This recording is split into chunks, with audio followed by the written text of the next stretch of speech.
All right, so hey, here we are. My name is Dr. Joe Martin again. Once again, we are at the Warrior Mindset Podcast Show. And today we got a special guest, one of my good friends, probably we were just chopping it up just a minute ago. But like over 10, 10 plus years that we've known each other, is Brandon Cash. He's a, mixed martial art. We'll just kind of keep it at that. And he's going to kind of explain, some of his history. But one of the guys that I look up to as far as an athlete, the guy is a beast.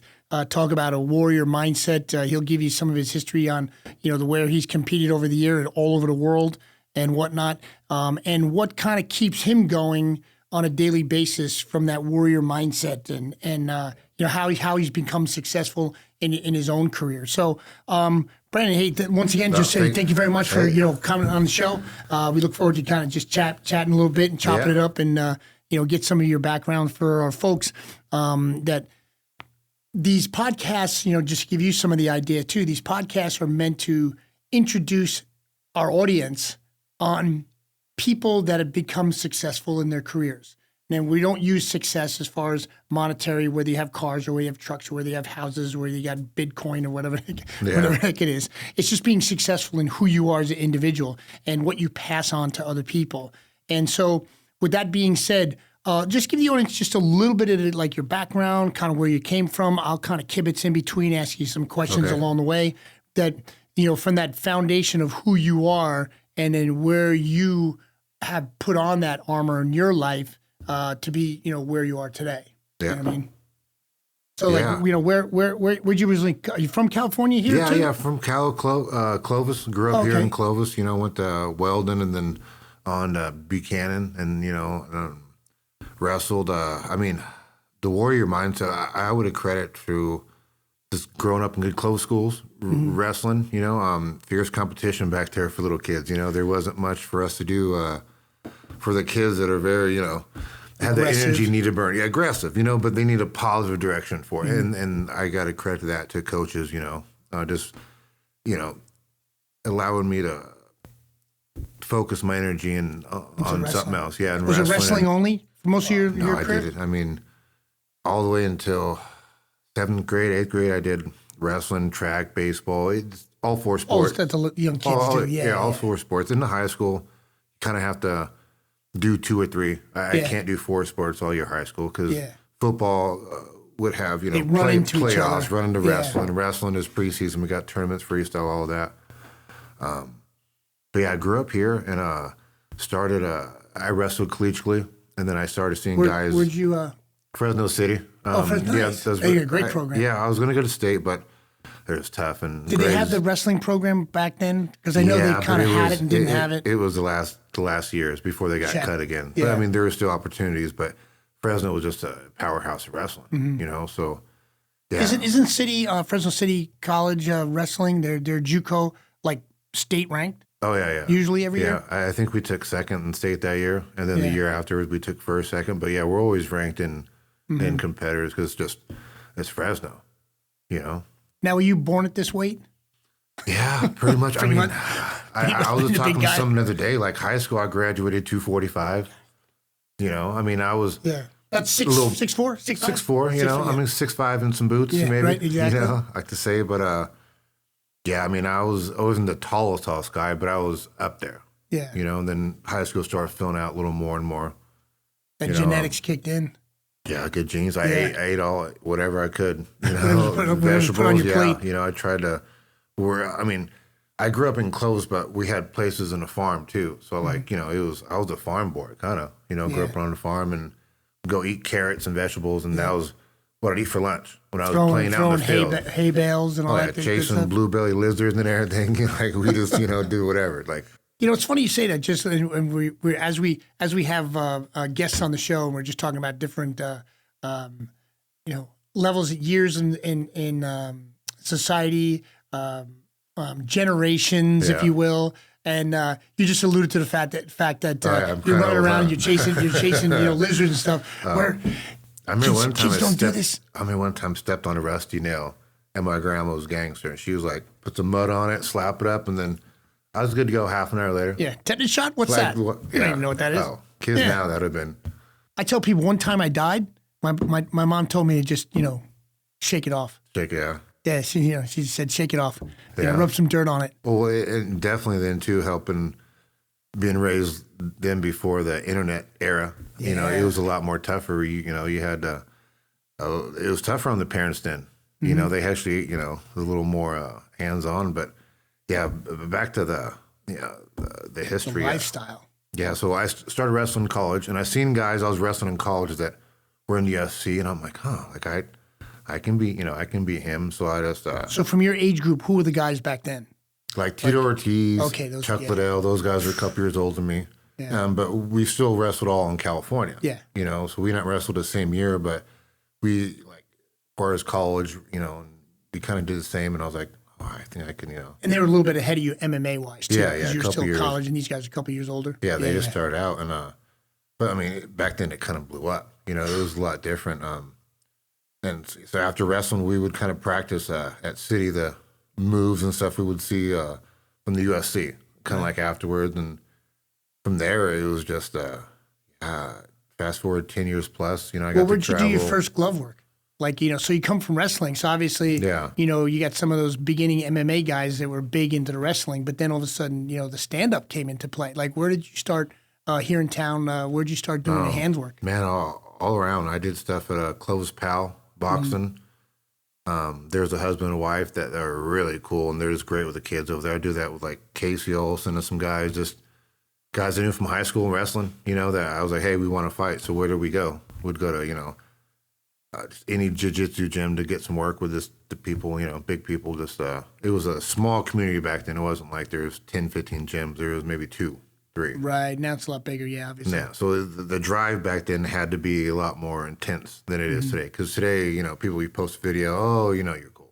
Right. Back then, there wasn't no Twitter, no Facebook, there's no Instagram. It wasn't like that. The grind is different. Yeah, there wasn't no famous people. There was no Conor McGregor back then. Yeah. There wasn't, it was a lot more grittier. But I like that growing up in that kind of era. We kind of have the best of both, because obviously it's good to promoting, the podcast, stuff like this now. But we grew up, we had to put in the work first, and then the accolades came afterward. When did you have your first, MMA fight? Like, how long after, wrestling at City? Probably about 4 years after I stopped wrestling. I had a little hernia injury, so I had to get that, and then just kind of find the right gym, the right people, and then when the time is right, we started. And then from there, 10 years plus, I've been to, Russia, Australia, Azerbaijan, Baku, however they call it.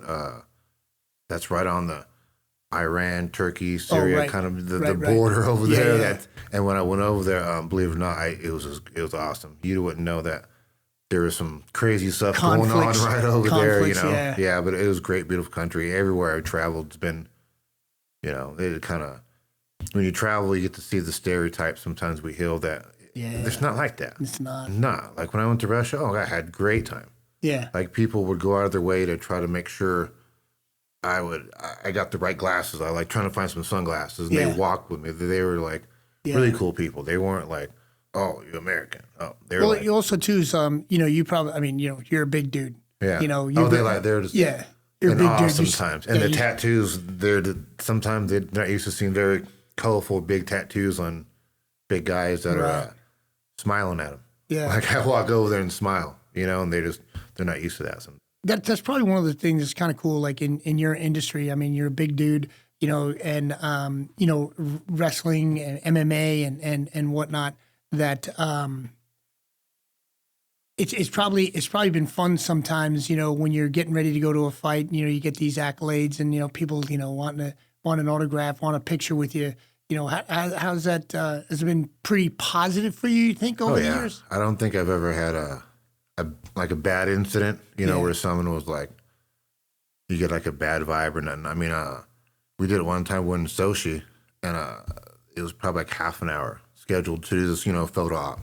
And we were there for like an hour and a half. Oh, yeah. Like little kids were hanging out my arms, doing pull-ups. I mean, just you kind of feed out the crowd. And then they didn't, there was just people there, so we stayed. And everybody wanted to talk, and it was just, like I said, just really positive. It makes you feel good because you can go somewhere so far away from home and still get treated good. You know, it's funny. We the podcast name, obviously, the Warrior Mindset, and it's that. Obviously, with my experiences, I tell people all the time in the military, and then I've been real fortunate. The exercise, physiology, nutrition background. The gym owner, strength and conditioning, and whatnot.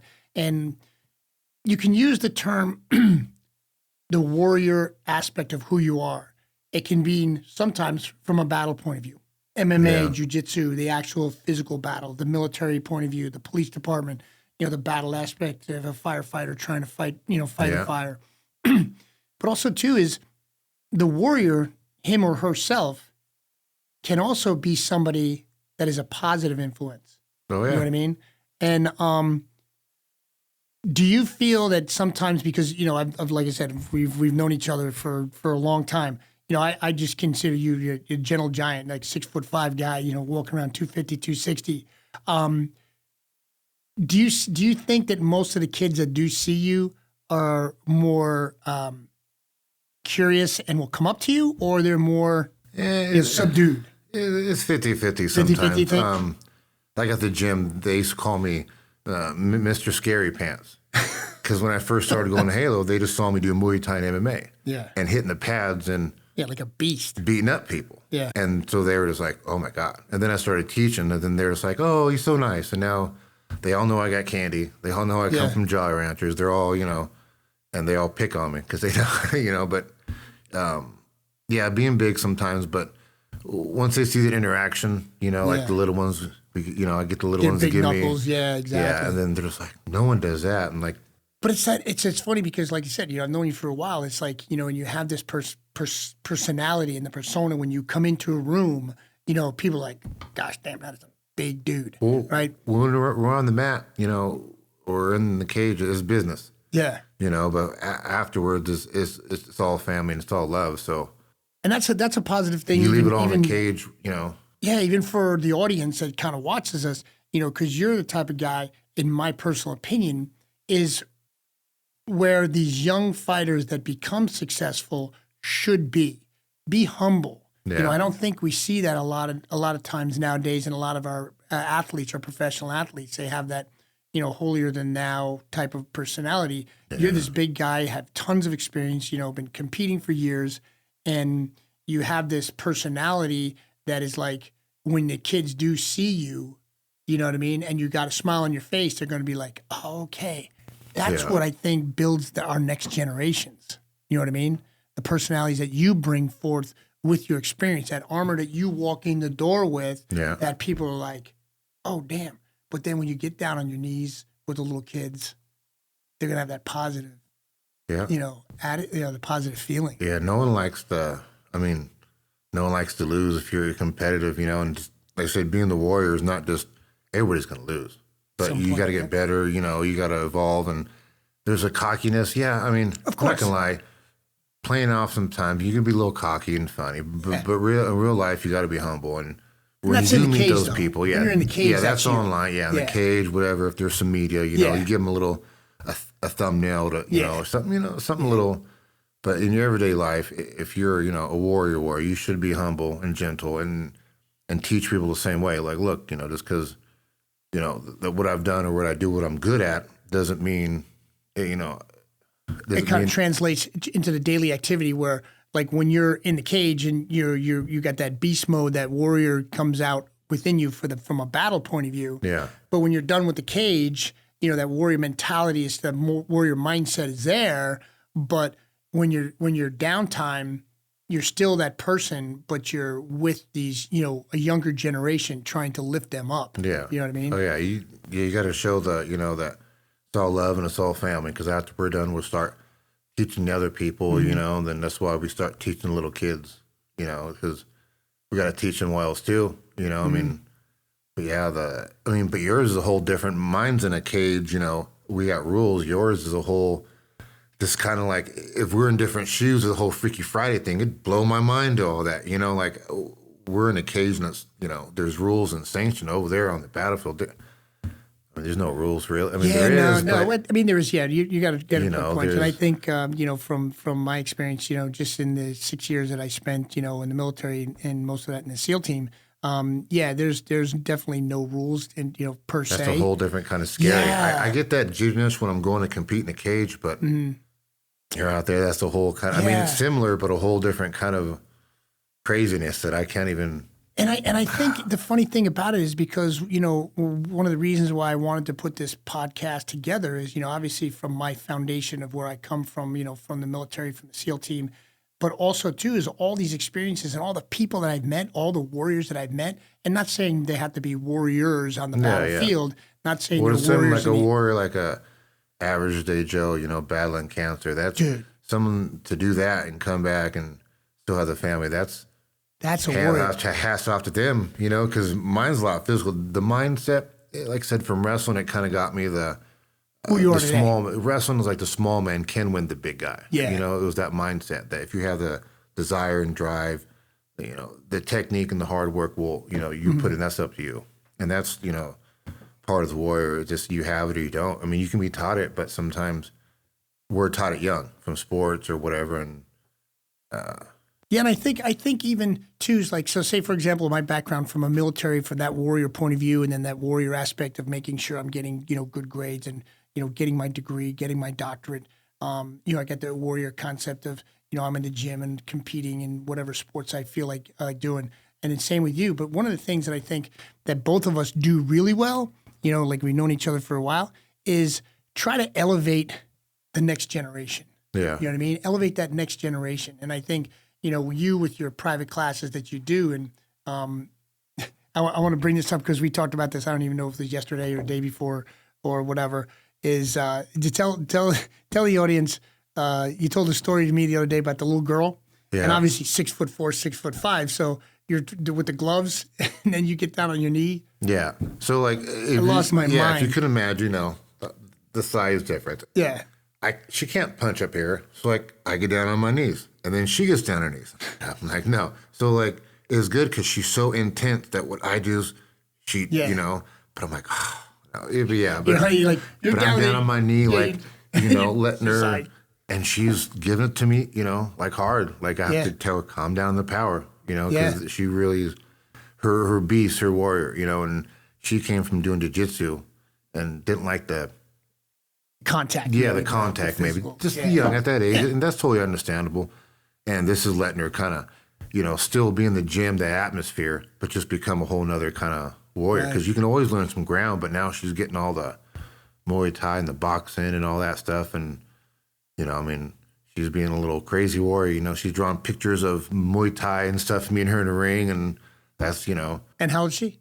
5. 5? Yeah, going on 6, That's crazy. But also, too, and that's the thing, we go back to what our job is as we get older, is to elevate people. You know what I mean? That's that warrior, warrior job, besides the fighter, the guy in the cage, the military, whatever the case may be. But, our job is then to educate and elevate, the next generation. And it's kind of cool to see with your career, not doing as much, mainly jiu-jitsu now, right? Not the MMA stuff? Yeah, not anymore. I kind of got to where my peak prime is kind of done, and I don't want to end with a bunch of knockouts. At the end of your career, you see some of those guys, the last 4 or 5, I never want to go like that. I haven't been knocked out. So, but also, too, is one of the cool things that, I follow your career, too, and, for our audience, that does watch this podcast, is that you've adapted and overcome. Which I think is, definitely, a positive fact. So you're not going to get hit anymore, but jiu-jitsu, which is definitely blowing up in the world. I mean, it's becoming, definitely more famous. I think little by little, there's small purses, from a monetary point of view, but you're still sharpening your skills. Yeah. Oh, yeah. I'm still. And still competing in jiu-jitsu, Yeah, still competing. Nationally and internationally? Yeah. Just the 2 years I've been competing, I've won 3, I think 3 world titles, and lots of gold. But that's just, like I said, I'm revolving. We kept doing something else, you can't fight forever. I want to own my own gym. And so you're not the guy sitting on a porch either. Yeah. Well, I mean, you're still doing it, bro. Yeah. Yeah. You got to keep moving forward, like that. Like you keep getting different, degrees and gyms and helping people, and just on a whole nother level. I'm just, doing the same thing, but different paths. We would keep going forward, helping people. I said, when you link up with good people and positive people that are on the same track, and we do it for not monetary, but to help people, that's a whole different, there's different people. Like we all know those people, meet those people, but it's a whole different connection when you meet someone that's doing it, to help somebody or a friend, or they love to do it. Their true calling, when you do that, then stuff like this happens. Well, and you're also, it's that mindset. You know what I mean? That's why, like, we keep, as these podcasts go on, I'll probably be redundant on the warrior mindset. Yeah. But it is. It is. Well, and people can apply that so many different facets of life, business, personal. Their kids. The warriors is about keep coming forward no matter what. I've had injuries, multiple, fractures, bones, surgeries, tendons ripped off in the pec, and you still got to come forward. I was in after I broke my hand. Had up here just throwing jabs for 6 months. That's what you got to do. I could have stopped. I remember that. Just throwing lefts. Yes. And still training. Yeah. And then when the next fight after that, I dropped some on the left. So it was just, instinct after throwing so many lefts. Yeah. But but the warrior, I said you can apply it for so many different aspects. That's why it's good. But you got to meet the person first, or they see it online, yeah, it's a good thing. How many, is there certain ages that you like? I mean, like we talk about, ironically, we just kind of talk about the little kids, maybe because it's kind of like, we both had the affinity from, developing kids from a small age to, to watch them, be successful in their career, say, for example, in, whether it's jiu-jitsu or whether it's Muay Thai or a guy or girl in MMA. Is there age groups that you feel like you bond better with, from that trainer point of view? Well, as you get older, obviously their physical attributes are a little better, so someone like a good high school or right after there, you can push someone like that. You can kind of really develop them physically and for the sport, whatever. When they're like 5 or 6, like my little ones that I'm training, they're just a sponge, so they soak up everything. So, it may take a little while, like repetitive and redundant, where they're just doing the same things, but they have no bad technique then, so they soak up everything. Right. So it's different, you gotta have a little bit of both. Obviously, when I'm down on my knee with them, someone being my size, we can get more physical.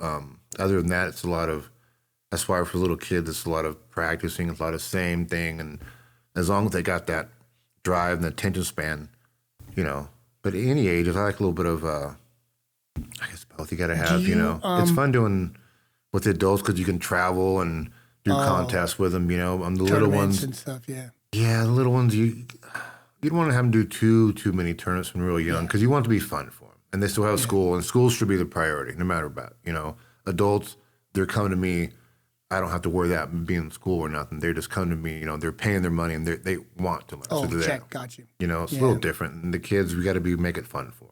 It's funny that you put in there from an education point of view. Obviously, you went to college too, and obviously myself. But it's kind of from that warrior point of view. It's like you don't just become who you are from a warrior point of view without education. Oh yeah, you gotta be smart. You know what I mean? Yeah. Yeah. So I think yourself too is like, and you're this big guy.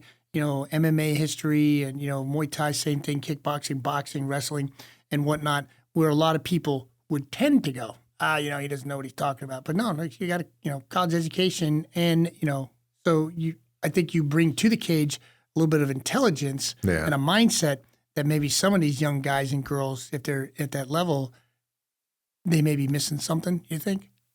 Yeah, a lot of experience and the know-how. Having 15 years plus, in the combat kind of experience world, and that's just not including the 14 years of wrestling.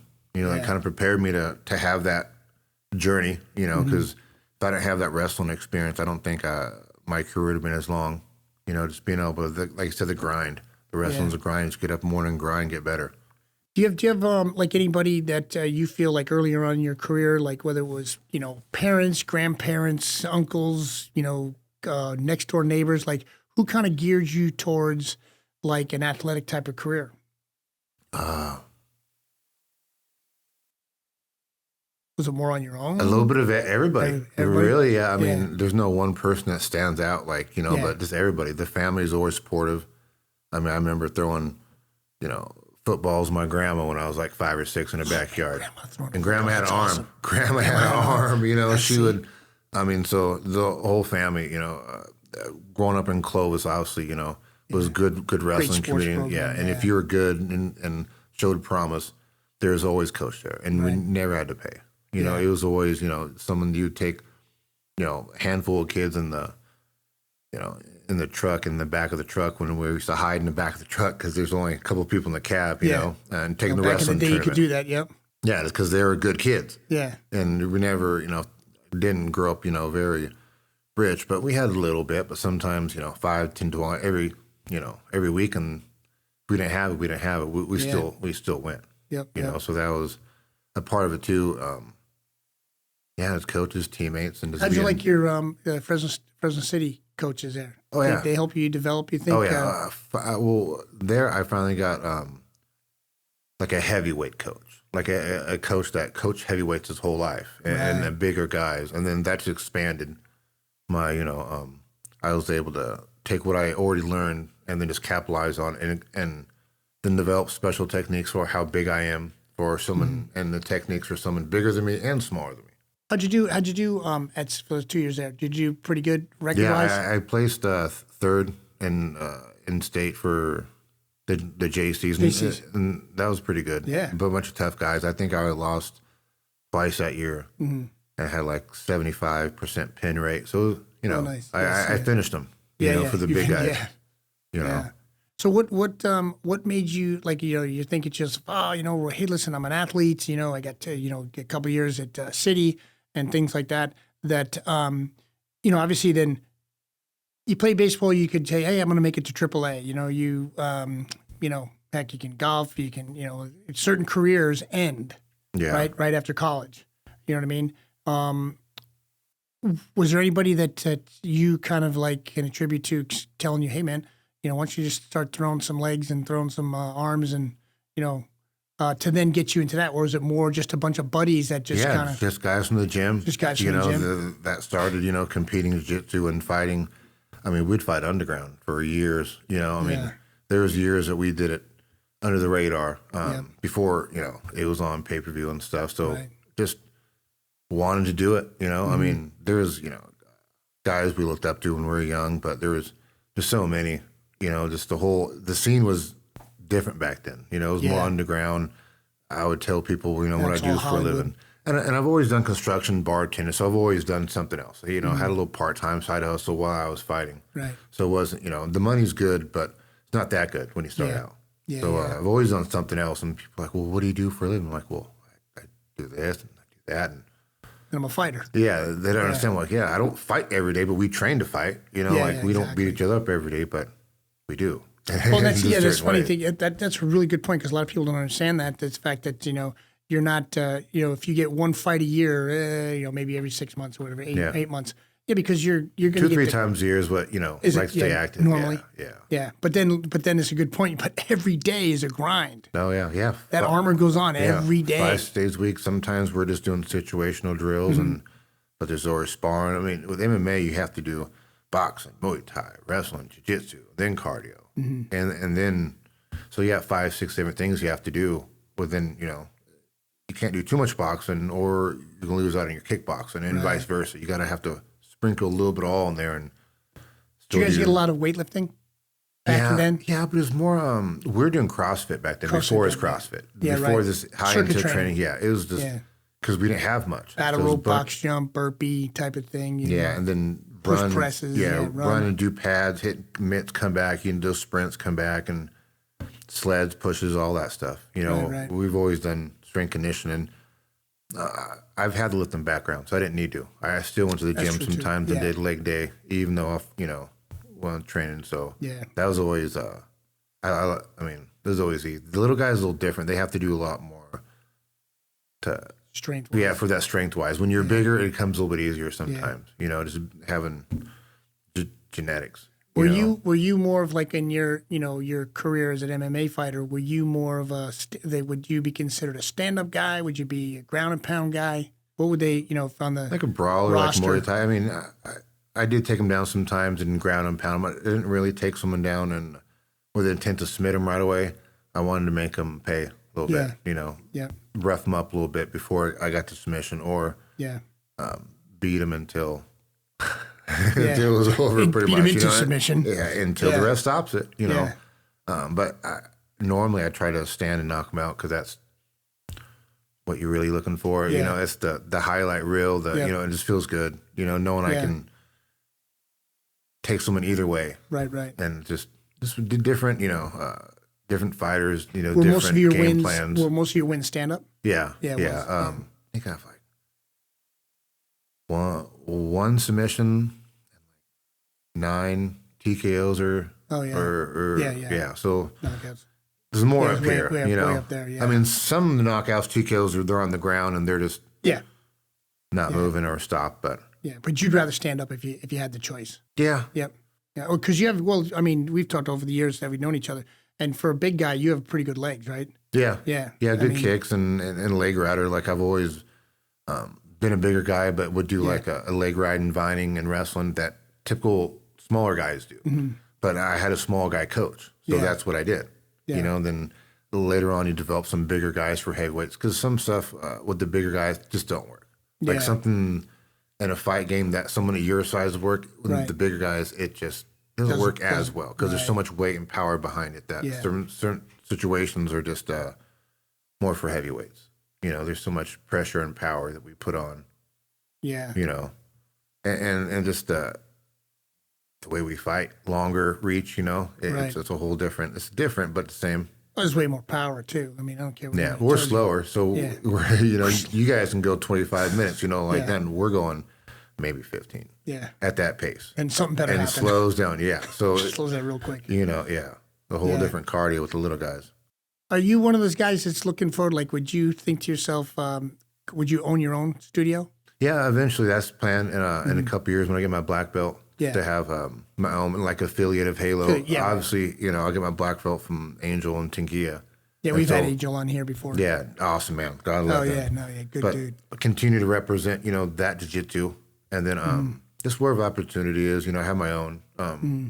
Not right next to Angels, but somewhere. I mean, you know, after the black belt, that's the plan, to maybe have my own or start teaching and develop my own, you know. Yep. Yeah. Well, I think we talked not too long ago. You were in here for treatment. I think was it about a year or so? A year that a black belt would come? Within a year? Yeah.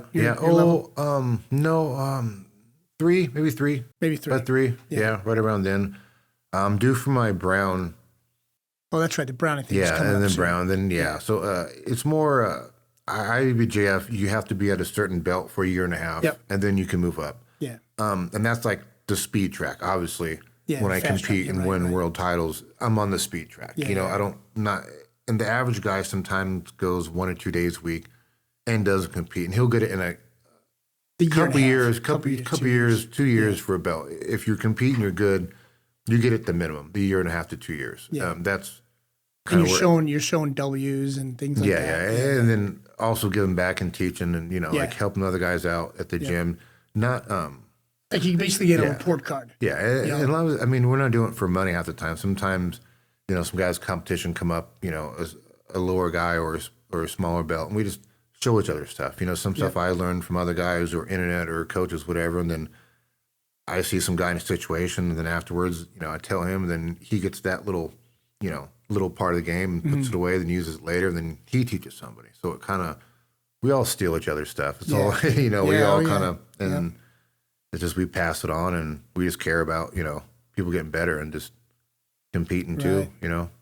Yeah, and that's where, you know, when especially with a sport like this, with the MMA, because there's so many different facets of the sport in order to compete, you know, and you know, I think that amateur, mindset, pro, there's you know, and then the techniques, you know, along the way, you know, and you know, as an instructor, somebody like yourself that's teaching people along the way, it's just, you know, I can just go back to, I can just see, you know, like from that the Asian type of culture and things like that with these guys, you know, they got the warrior outfits on, and they're walking around a classroom, and, you know, guys are doing drills and whatever. I mean, the younger bucks along the way are looking at you as this warrior that's been weathered, that's, you know, that's been war torn, on the mats and stuff and like still that. around, still kicking. Yeah. Yeah, and that's the thing. I talk with the athletes on this podcast, and it's just like, we used the term a couple times before in the podcast. The only easy day was yesterday. Yeah. You know what I mean? Because every day's a battle. Every day you got to put on that warrior, outfit. Yeah. You know what I mean? And in one way or another, rather work or balance something else or at the gym, whenever you don't want to go, but you need to, because you're going to feel like crap that night if you don't. Or if you don't want to deal, especially with you deal with some of the young bucks and young kids and little kids along the way. You probably, done with the busy day, and you go, oh man, I got some clients to train. Now you got to throw on an armor. Yeah. You got to get your mind right on your way to the gym. That part, I'm always look forward to that, because that's awesome. Like that part, say if I'm having a bad day and I can get a good training kill with that kid and get him or her one inch better than she was before she came in, then You've done your job. That's good.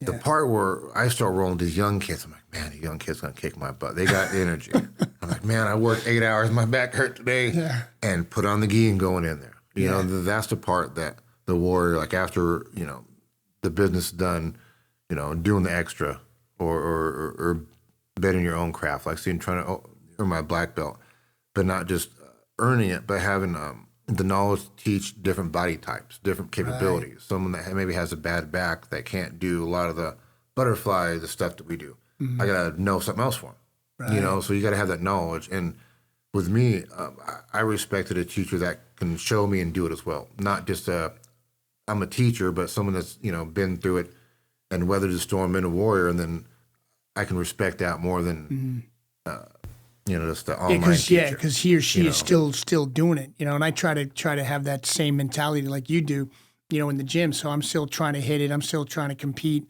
and whatnot. You lead by example. I've never been a really outspoken, really loud, boisterous kind of guy. Kind of quiet, but I'm just not. I was told, you don't want to be the loudest one in the room. The loudest one is not the toughest, in the room. And that was something that we've always kind of known. And over the years, I think it's worked well for you. Oh yeah, but I'd rather listen. You kind of scope out the room and whatnot. Being loud. I've always led by example. Like work hard. Like they'll see you working hard in the gym. Yeah. They'll see. When the gym's closed. We know who works hard. Yep. Who's that last guy in there? Who's that guy? Finish up. Who's that guy? First guy in there in the morning. Yeah. And things like that too. It's like hey, how many clients you train these guys? Gosh, damn. Brandon said he's got guys and girls all day long. You know what I mean? Yeah. And that's what that's that warrior mentality, because you can tell yourself at your age and your career right now, you can be kind of cruising into the sunset, but man, you're on a mat all day long. I'm actually doing more now, like more than I used to, because there's a lot of back then it was selfish training, because I would train for me. Oh, I got you. Yeah, good point. And so now I'm training with a team and then trying to teach others. Back then we were kind of we had coaches, but we're all kind of soaking everything up because we're trying to develop as fighters. Now we have all this knowledge, and I'm still learning, because I can learn from a white belt, blue belt, something little. You can learn from a little experience. Even like a amateur kickboxing thing, you can still learn from it. And pass the knowledge on.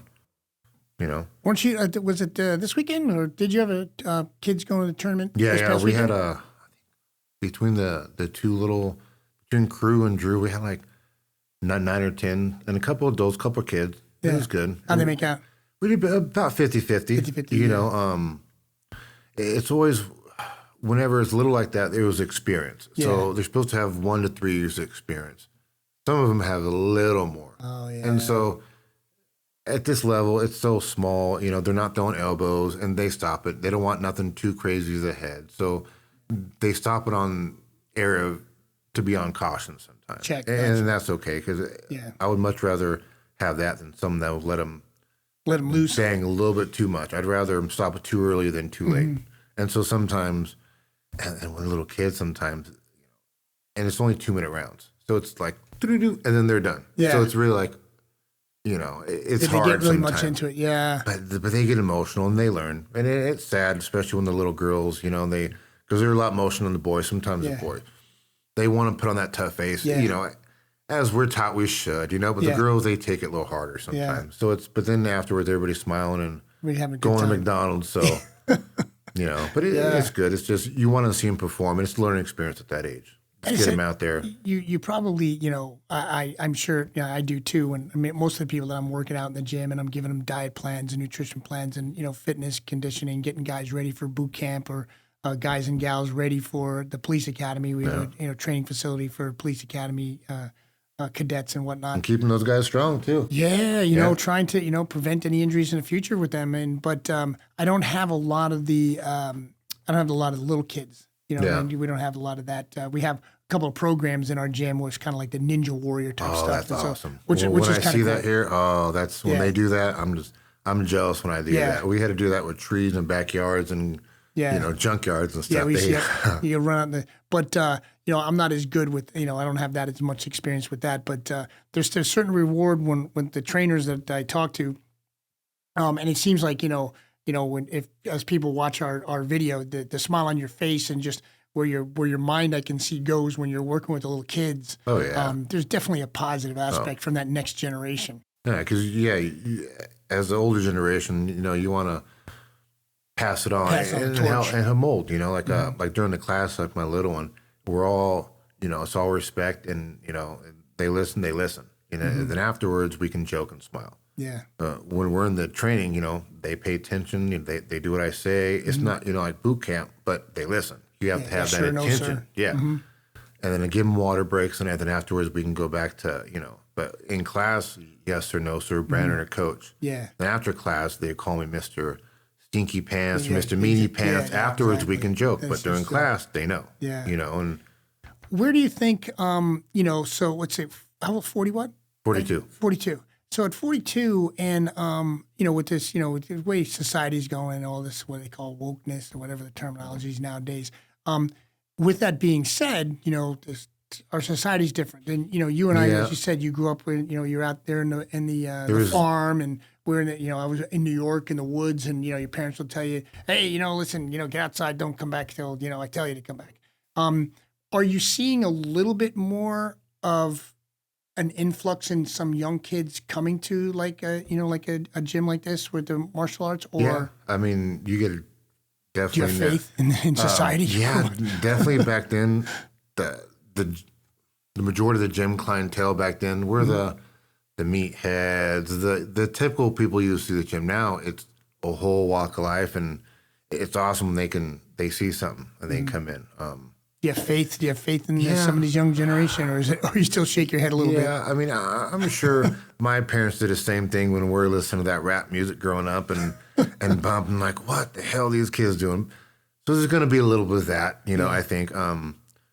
But being politically correct now, I understand. I try to understand a little of it. I mean, you can go too far, too right, too left, no matter what. And that's I'm a little bit in the middle. Yeah, we're not having a conversation even about that, and hey, listen, if we wanted to, we would. If we, but the idea behind it is, I'm just from a warrior mindset point of view, it's and where you come from.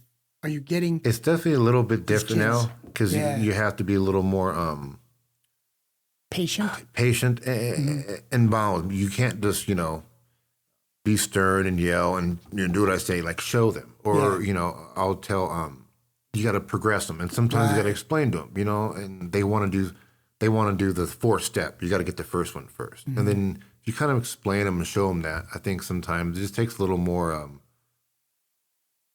talk and comment, with them, because when we were older, we had more attention span, I think, because we had to sit idly and ready. Well, also, you brought up a really good point, and maybe this is the way society is. Everything is fast paced, right? And everything is computer, everything is cell phone, everything is, iPads or whatever the heck you call it. You just kind of alluded, and it makes sense where our society is, and you kind of got to pull them back, is where they go, they want to go step 1 to 4 right away, 1 to 6 right away, and they don't want to do the middle. But that's where between the meat and potatoes, that's where it is. Yeah. To where you got to kind of almost slow them back down, where our society is so fast. Oh yeah, and with the internet. And I was the same way. As a white belt, you see, these crazy moves you want to pull off, and they're not going to teach a white belt. heel hooks or knee bars, you can really hurt somebody. Yeah. That's a cool looking move. Yeah. And you develop a little bit of power. And you're like, oh, not yet. That you're not ready for that power. You gotta, be responsible with that, because if you learn that right away, it can hurt somebody.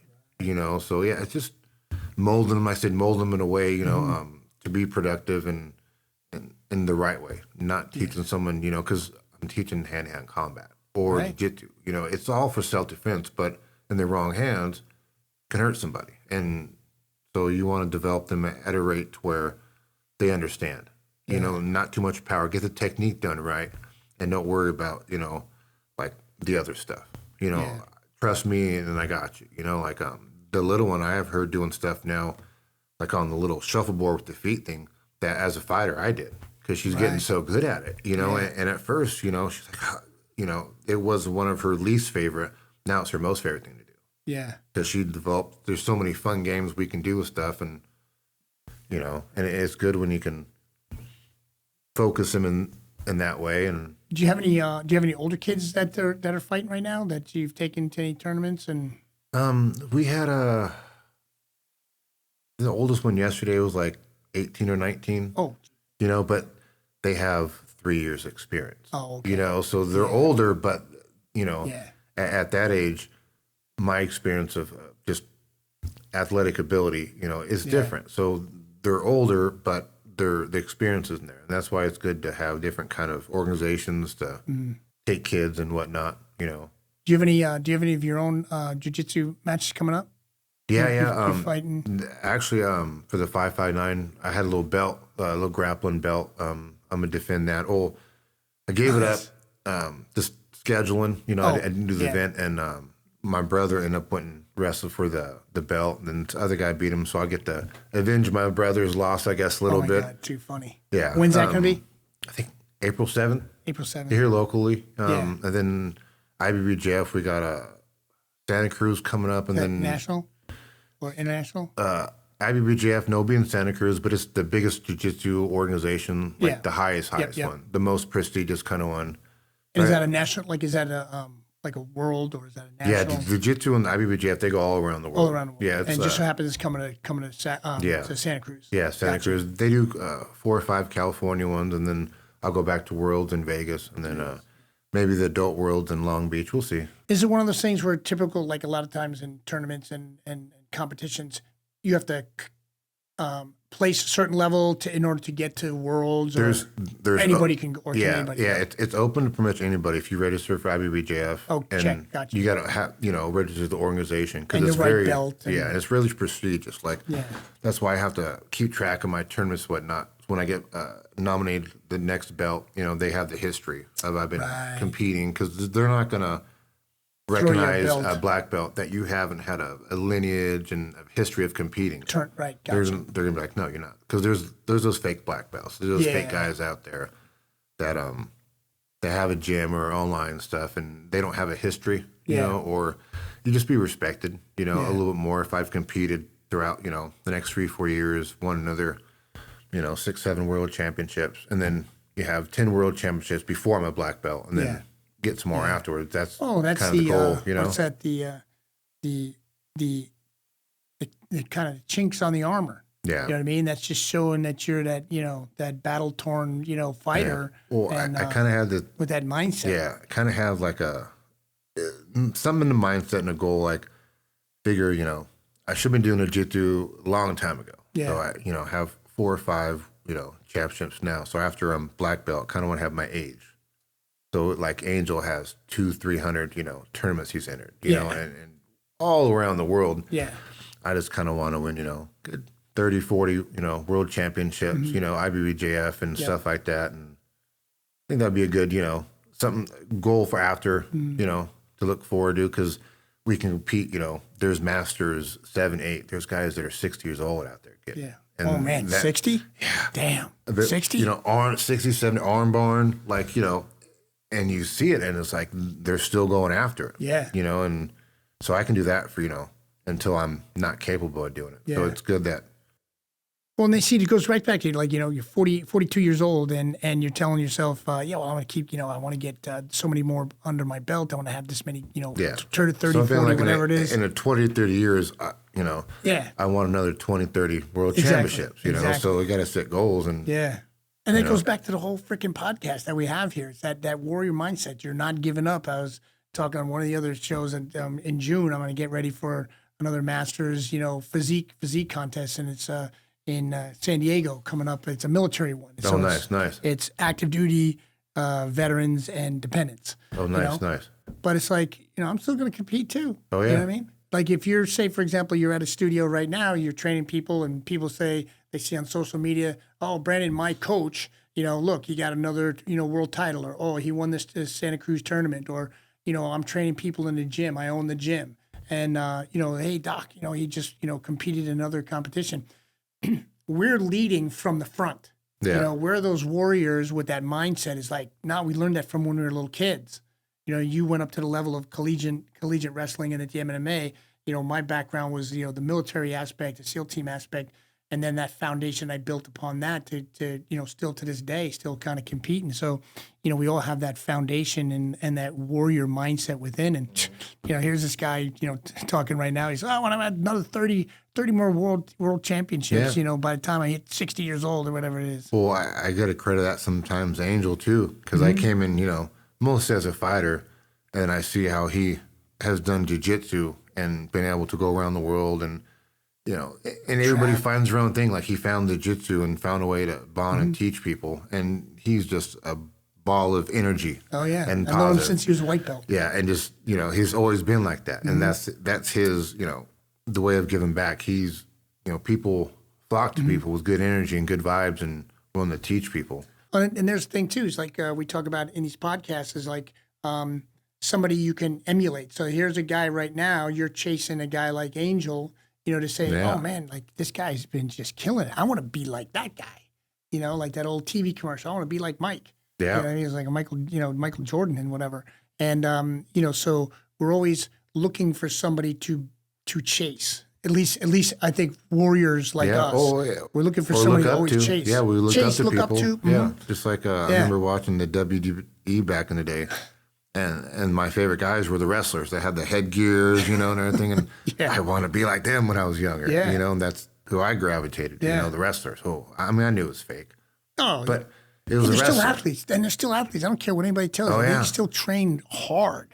Oh yeah, I mean? To get in there and being that acrobatic and making it look real, but there's injuries that occur all the time, and bad injuries, and I mean it's just like any other kind of special sport. You're just so as we kind of finish and getting ready to wrap this up a little bit, I kind of want to I was asking a couple different podcasts along the way, and I'll ask two questions to you.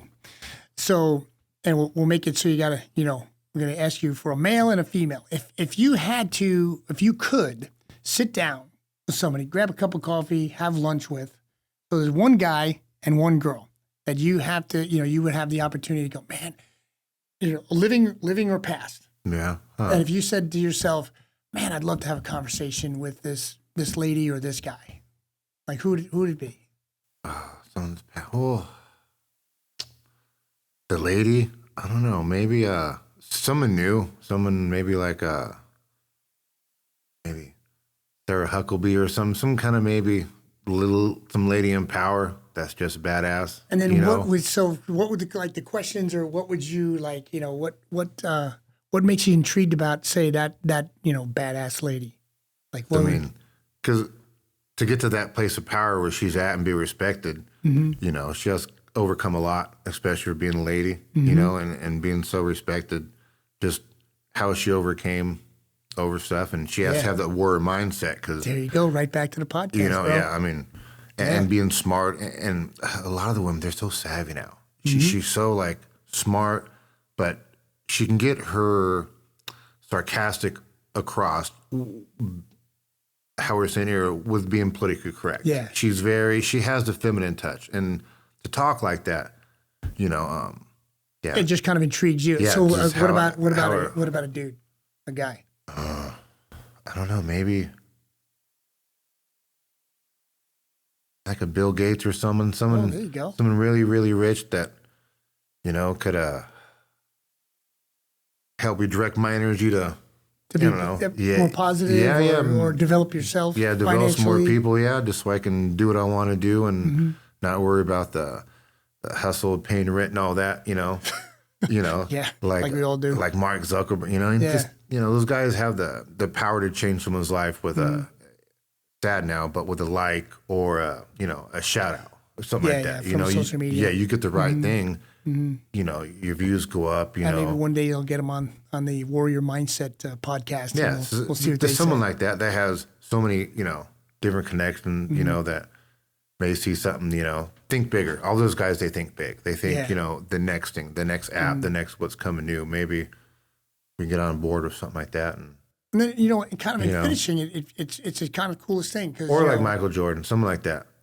Some athlete that's doing over the years, I was like, dude, how'd you win so many, the Brady's or someone to sit down, like, how? Yeah. How do that? How? Like, But it's interesting. So somebody sitting in the opposite side of this table has the mindset himself, you, to tell yourself, I want to talk to somebody that's way more successful than I am, and I want to know how to get there. Yeah. And that's a warrior mindset. You know what I mean? That's why I want the audience to kind of see along the way as we build upon this is like each person that comes in and talks, and I ask the question, they're looking at someone better and more successful. And it's like, hey, give me some pointers. I want to work hard. I don't want it. Maybe one of those guys that are the alien experts or someone, maybe something like that. Who knows? Depends what rabbit hole you want to chase or you want to go down. Yeah. Hey, listen, with that being said, I'd just like to thank everybody for listening to the Warrior Mindset podcast. Yeah, thanks for tuning in. Here with Brandon Cash. I hope they enjoyed it. Hope Yeah, and maybe somebody will get a little pointers, from this, and we'll make sure that there's some sort of links together, for him if you guys got any questions for him and things like that. But we'll try to drag your butt back in here, and when you get your own studio together and things like that. Yeah. But hey, thanks again, brother. Yeah. Good. Thank you. And look forward to hearing from you guys in the future.